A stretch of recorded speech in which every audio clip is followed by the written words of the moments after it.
Okay, Paul, whenever you're ready, and if everyone else can make sure they're muted, that will help Okay. here. You have to bring up my presentation. It's not on the screen. Okay. Can you see it now? No. Can anybody else? Okay, yes. Okay, Okay. now there it is. Okay. Will you scoot? Okay, yeah. Hello, I'm Paul Williams, and today I'll be talking to you about what we want from our mental health treatment. Next slide. About me. I have been with INT for 5 years and worked on several projects, and I have been several projects. I've spoken to guest speaking a seminar on mental illness, stigma and mental illness. I have been with this project for 2 years. I am mentally ill. That's why got into these research projects. From this project, I have worked on this project for 2 years now in several different areas. From the beginning, designing the questions, also collecting the data, doing the research and collecting the data, and now disseminating the data. So that's about me. Okay, next slide. Introduction. I research on returning citizens with mental illness, often focus on people getting out of jail and prison. Why this is important, in our research, we want to see what African Americans with mental illness wanted from their research care. If we get treatment for mental health, what is the main research on outcome? This is called patient-centered outcome. Next slide. Our methods, our team came up with a list of outcomes of what we wanted in our research on our healthcare. We came up with 32 different possibilities of mental health outcomes for treatment.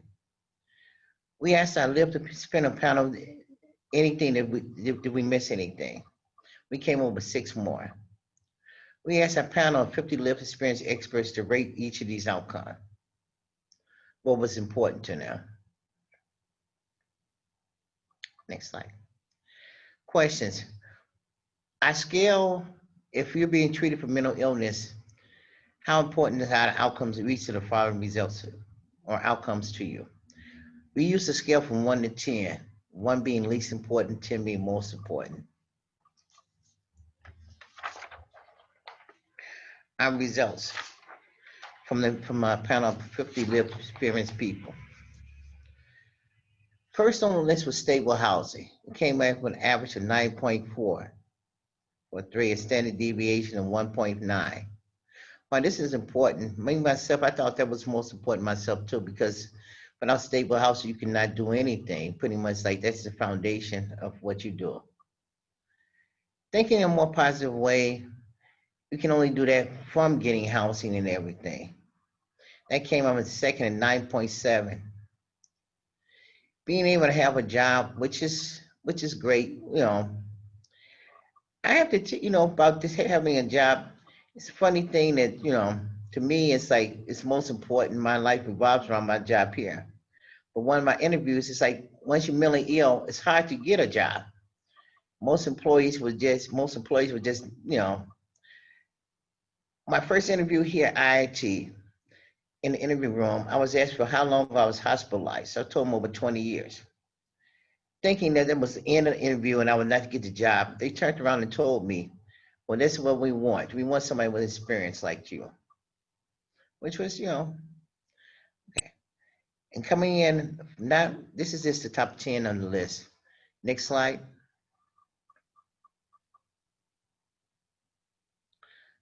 Okay, from 11 to 20, reaching my personal goals came in at 4.2. Feeling confident that I can manage my mental health treatment. Then I'm just having fewer symptoms from mental illness. Feeling more confident that I can manage my mental health. These are some of the ones that came in from 11 to 20. Next slide. Having more control over my emotions came in at an average of 8.2. Taking my medication as prescribed, which I feel is very important because without medication, I cannot be stable. And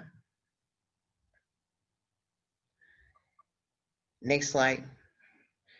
31 to 38, not needing to take medication no more. That's the outcome. I understand why people want it, but I feel as though this outcome is not attainable with most people. Or this outcome is not attainable with most people. The next one is staying out of psychiatric hospitals. That's more attainable. I believe that's more attainable than the first one. And also going to the emergency room less often. Next slide. What does all this mean? We need to take a much more look at traditional healthcare. There are many outcomes that are important to African Americans with mental illness. Returning to the community. Symptom management, hospitalization are important, but they're not at the top of our list. In fact, it wasn't on our list. It wasn't on our list at all. Next slide. What's the next step we can do? Find out which outcomes are most important to returning citizens. Then help them achieve their own. Do research to see which programs involve patient-centered outcome. Involve people who live and experience in patient-centered outcome. Program research and program evaluation. Empower people with lived experience in developing and running these programs. Those are the next steps that we have to do. Next slide. Questions and discussion.